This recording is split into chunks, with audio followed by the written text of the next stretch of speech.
Hi, everybody.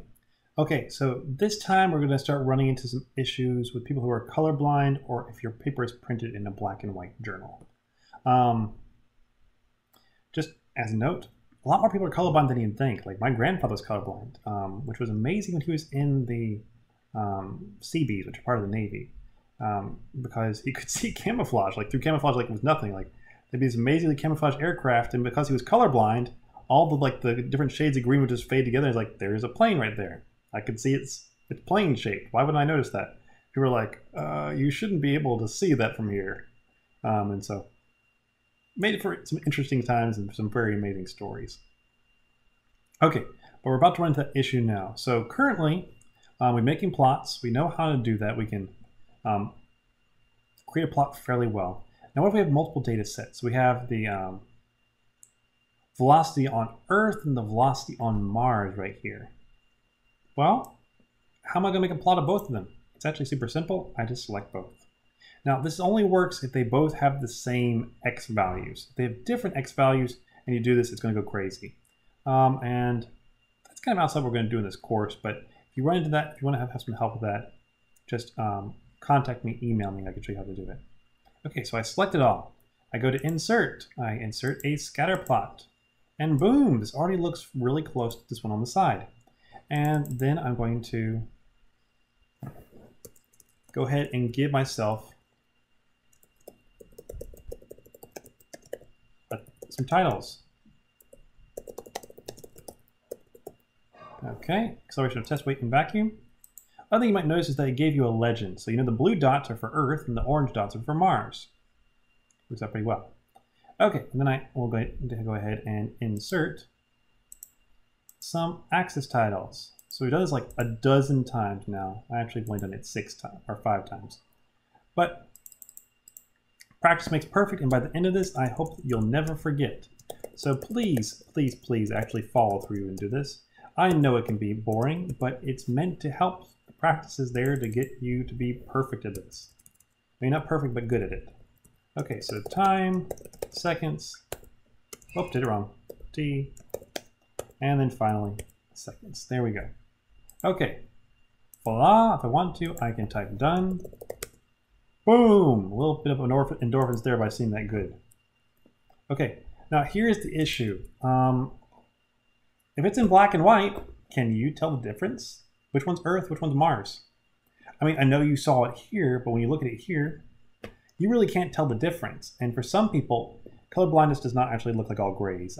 It just means they can see the difference between shades of colors. But if you're not careful, this will be how your chart looks, especially if it's in an online journal. Online journals are in color, but in physical journals, when it's printed on paper, a lot of times they're in black and white, and your paper will look like this. Not good. So we got to figure out a way to give some other way to tell the difference. Now, how we do this is by changing the shape of the markers. See, they're both circles right now, so you can't tell the difference. But if one was stars or triangles or something else, we could tell the difference. It would be fine. Okay, so to fix our beautiful chart, we have several steps. I know there's lots of steps here. It's actually very fast. It's just I'm giving it to you piece by piece by piece so that you have no issues there. Okay. So what you need to do is first you're going to double click the data that you want to change. If only one point is selected, click out of the plot and try again. You want to make sure that all of your points get selected. You can see how they're all like highlighted right now. Then you're going to go to see a sidebar appear on the right. That will say Format Data Series. You're going to click on the paint can. You're then going to click on the Marker tab. And then you're going to click on Marker Options, which will make it go down, and then click on Built-in. And finally, you're going to click on the drop-down box next to Type, and you can change the shape. We're going to change it to a triangle. You can use any of them, though. You can even use an image. You can add an image in there if you want to. Okay. So the last plot we're going to make is we're going to make this one right here. And we'll have finally mastered making charts in Excel. Sort of. Okay. But we'll keep on going forward.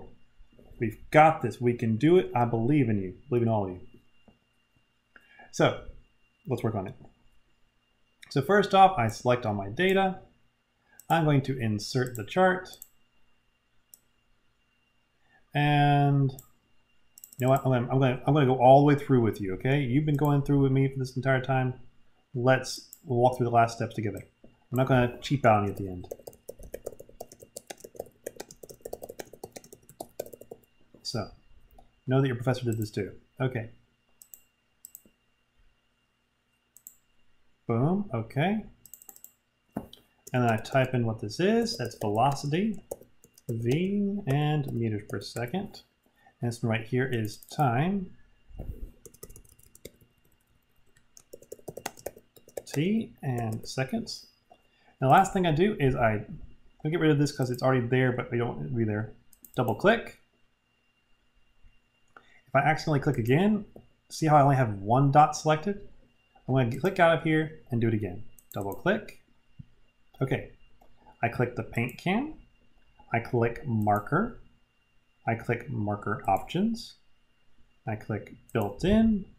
And I go to type and I change it to a triangle. And there you go. That's it. Okay. When I'm done with this, I can just X out this like I want to. Click away. And I've got a great plot there. Okay. So we did it. Wait. Done! Woo! Okay, so we did it. And with that, I hope you've gotten a better idea of how you do this in Excel, how you create these charts, how you create these plots, and the things you need to add to make it a good chart. So, best of luck next to you, and next time I'll learn some more about Excel. See you later. Bye-bye.